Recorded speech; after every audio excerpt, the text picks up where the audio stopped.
What?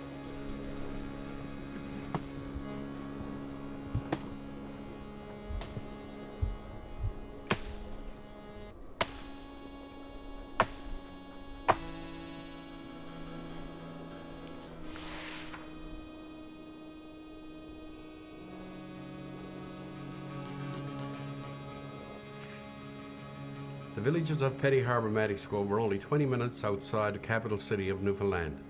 Occupied since the 16th century, Petty Harbour is a historic outport known for its dramatic surroundings and unparalleled fishing grounds.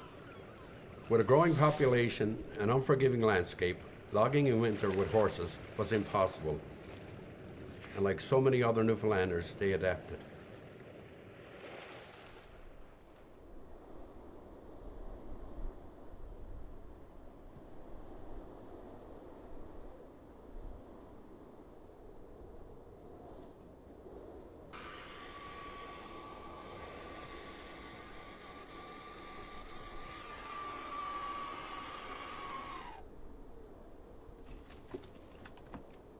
In winter, all they done was cut wood.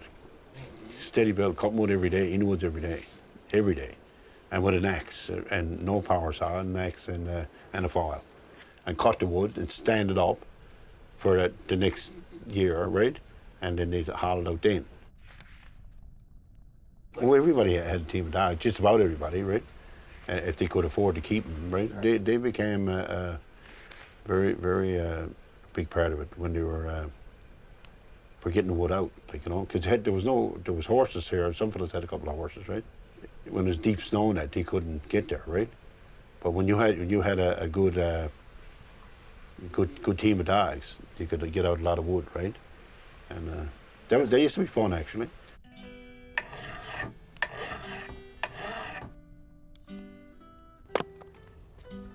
Nice one to sharpen it.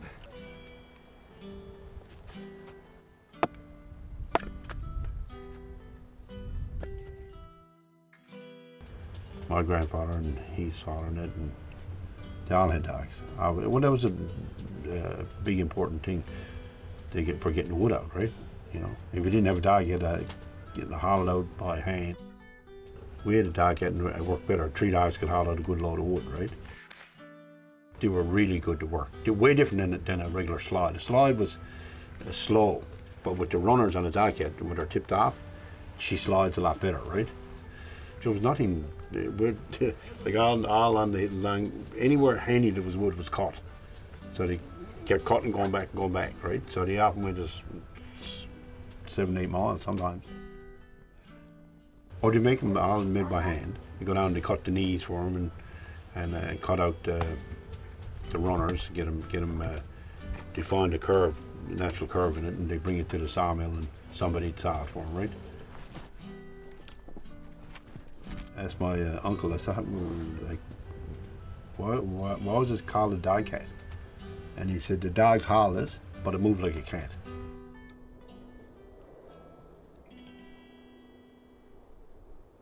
My mother and father were both born in Petty Harbour, and like 8th generation of the Whitten family and 9th of the Weir family. The family goes back into the 1800s, and the Weirs maybe back even into the 1700s. One of the things that I remember from growing up were like the sounds of Petty Harbour. You know, there was a quiet place. You could hear the sounds of people at their work, like you'd hear the hammers, the people sawing wood, and of course in the summertime the hustle and bustle of the fishery. My father did not like being in the fishing boat. He hated it, and he said he had to find something else to do. But in 1951 they started a grocery store. I guess I had 9 uncles, and they all had stories to tell about the dogs. I think every family in Petty Harbour had a team of dogs. and the dogs would be tackled in to go up the second pond. That's where they caught most of their wood. He referred to it as a Petty Harbour dog band, because he said in the morning, when all the men and the boys were harnessing and tackling the dogs, he said one dog would start howling, and then another would join in, and he said the noise was unbelievable of all the dogs. Also at night time, he said that's because most of the dogs slept under houses. You're in your bed and you'd hear the dogs howling.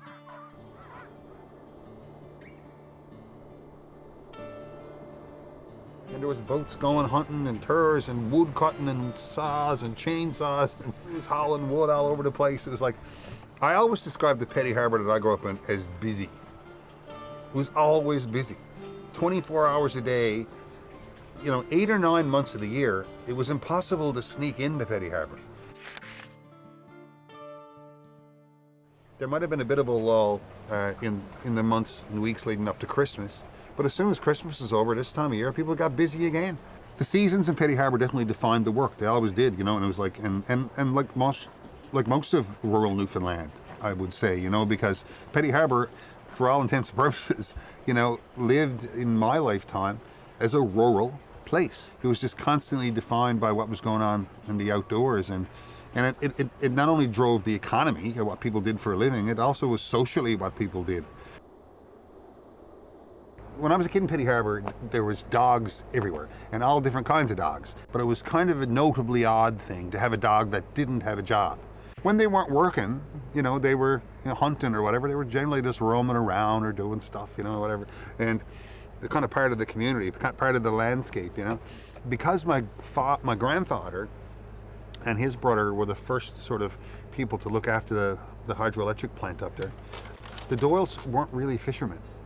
Not only were we the weird musicians in town, we also didn't fish or hunt hardly at all.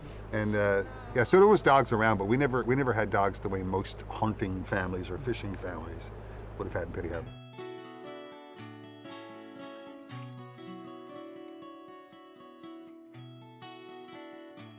People from Petty Harbour, men from Petty Harbour, were always called Petty Harbour dogs. And I never really thought much of it. I just assumed it was because they were tough or something like that, or saucy or something like that, But it turns out it was for a real good reason, right? And as you say, years ago, we would use dog teams to haul out over the hill to go shopping and exchange goods and stuff in St. John's. And there's actually early references in early writings around the turn of the century about people in downtown St. John's being able to hear the Petty Harbour dogs coming out over the Kilbride Hills.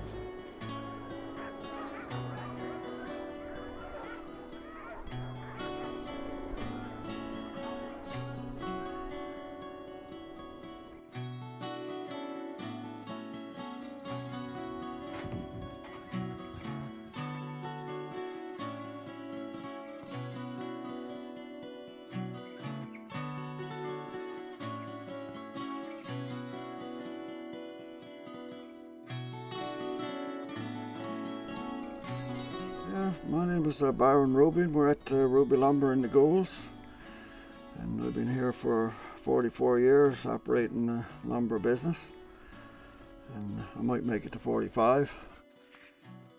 The family came here originally in about 1830s from Devon, England, and we know the history of our family leaving England because there was one gentleman that came here, and we have his marriage records from England, so we trace it back fairly good.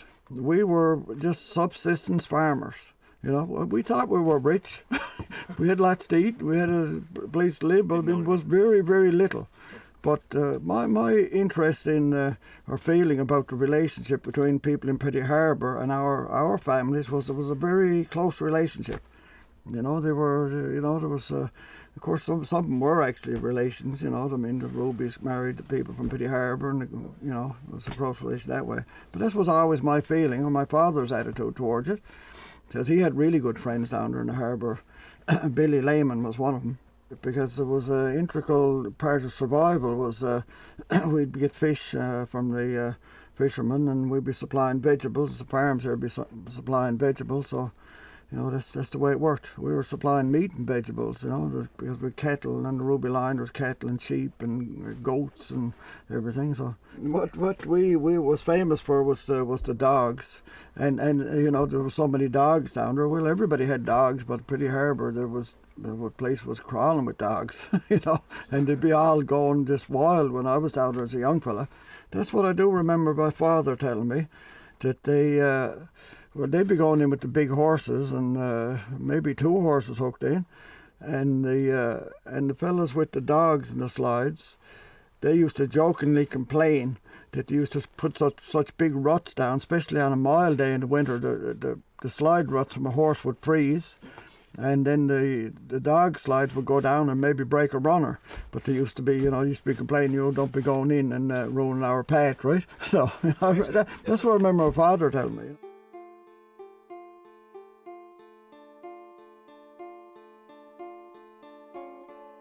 Well, I mean, I'd say they were key to getting firewood, you know, and hauling material for the stages and wharves, and as a result, they used to come right back in through where our family worked, in by Cochrane Pond. Well, at the time I was thinking, that's an awful long ways to go for firewood, because the idea with us with horses, it was a slow trip with a horse from here to Cochrane Pond, but the dogs could fly in from Petty Harbour and then load up a load of wood and be back in no time really, compared to a horse. And he used to have a big load of wood. I mean, they were, like my father told me, they were cutting little birch, but probably that's all I was in at the time. And they'd load that sled right up and away to go, right?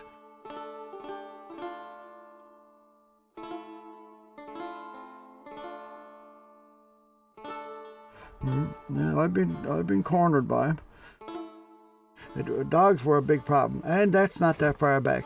That's in the 60s. There was large packs of dogs, and they were really dangerous, because they'd have a leader, they'd get into a pack of 10 or 15 or 20, and they weren't wild dogs. They were just dogs belonged to families that were out around the yard, and then they'd get loose. And you know, I remember my father saying he killed several dogs that were on the farm threatening the animals, and he just brought the dogs back to the people. And everybody had 2 or 3 or 4 or 5 dogs, because there was beagles, and then there was water dogs, and setters, because everybody had setters for going partridge hunting and that. So there was usually a couple of setters and a couple of beagles. That's what we had all the time. And some of them would get in those packs too. I mean, they just go in the pack. You mightn't see them for a month, and then they just come home again. That's strange, isn't it? But that's the way it was. Yeah.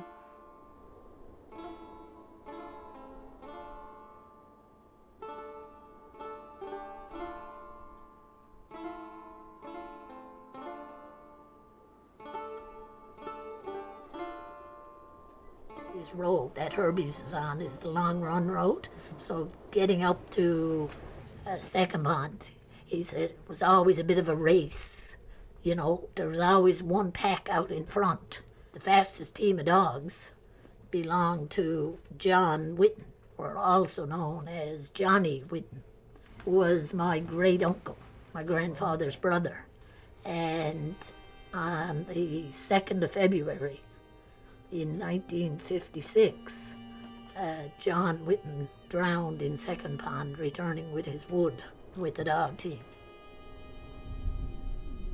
It was near the shore, but the ice broke, I guess, with the weight of the wood coming back. My mother's youngest brother told me he was one of the guys, and pointed out the spot to me where they found whom I knew as Uncle John. I was a young child, but have a vague memory of him.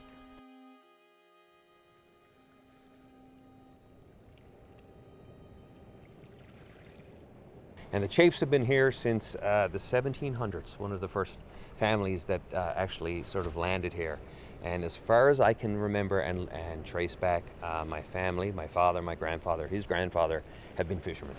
And if they're not fishermen, they were involved in the fish plant. My mother was a fish plant worker. My dad was a fisherman, which is fairly standard for anyone who was born and raised here. growing up, you know, back in the 70s and 80s, especially in the 70s, you hear those awful howls sometimes, you know, because the dogs were strays and they'd often get into an odd scrap. Because I live down on the point, which is halfway down here. It's sort of the midway point, as you know, between Petty Harbour and Maddox Cove. And it's sort of a little blind turn that you come out of there. We lost, like, I can't remember, like a couple of, at least 2 or 3 dogs like that. And then my older brother, he was a hunter, so he had a bunch of beagles. Okay. And he had a little pound up behind our house. So he would hunt with them, birds and rabbits and stuff like that. So there were a lot of strays, like sort of walking around. Not like today, they were all outdoors, you know, like today is like don't let the dog out, you know, like make sure, you know, whatever you do. But back then it was don't let the dog in the house. So you try to, you know, walk in without letting the dog run in past you, you know. There was all kinds of dog houses, something you don't see anymore, you know. I remember every year after that, like I was 7 or 8, I remember that, and every year after there were less and less strays around, you know. So it sort of kind of petered out after that.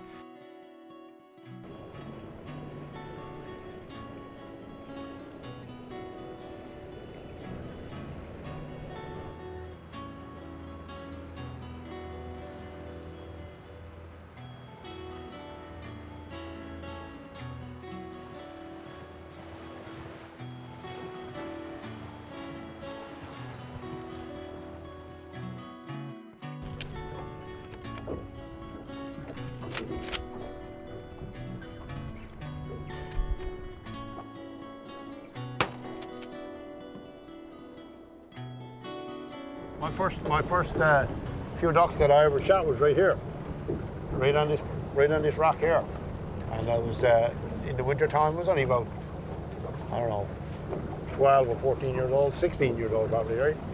And got a great bit of fun down and sneaking, crawling down over the rocks, and the ducks were swimming in here. And he came in, and I was like 20 or 25 in it. I shot 2 or 3. Oh, ducks and hounds. Turs were a big thing, right? Mostly the other ducks he went there for. Oh, there wasn't sport. There was food to put on the table. Every Sunday you had ducks for dinner, or whenever we got a few ducks, right? Everybody was always interested in getting shot at the ducks, right? And some fellas had crossbreed dogs, and they'd crossbreed with a Labrador Retriever, or they accidentally got crossbreed because they were run loose, right? And the dogs, when you were creeping down on the ducks, you keep them down, you're moving down real slow, like you wouldn't stood up so the ducks could see you because you frightened them. And you'd be crawling, the dog would crawl behind you. He crawled behind you, just like keep down too. He knew what you're at, right? Very, very smart dogs, right? Oh, they loved it. They go out and you could shoot 7 or 8 ducks and they go one after the other. Go out, come in, bring in one, go back out, get the other one. There was no hesitation with them. And you'd point. When you were do this, the dogs would be able to look at. Sometimes you wouldn't see the ducks on the water, and you'd point. You'd be pointing and pointing. Straight ahead, going like that. And the dog would look back at you. And he'd be looking at you, and then he'd turn around, and keep going, he'd turn back and look. And while he was swimming.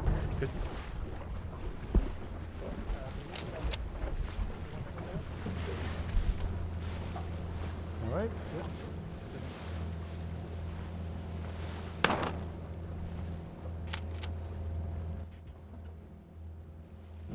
This is the wooden dog, see? So we had this for when you're down by the shoreline, and when it was too rough for the water dogs, the wooden dog, he went all the time. All you had to do was give him a flick and he'd go. So, and you toss it, see? Oh. See, you go out again, and then you get it again. Then you hook it.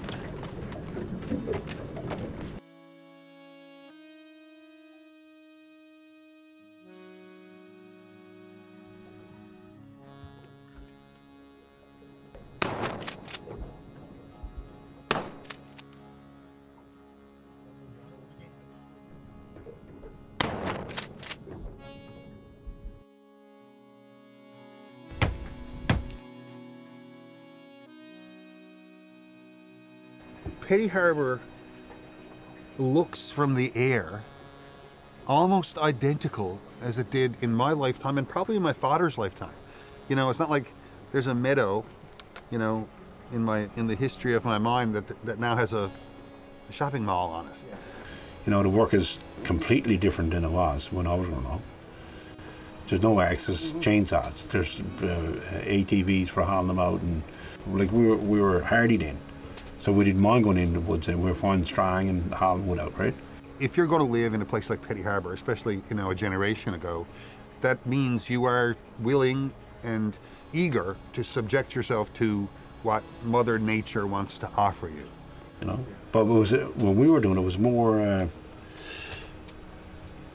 enjoyable. Like, you know, you had more fun at it. It was like a day in the woods, and you seemed to appreciate it more.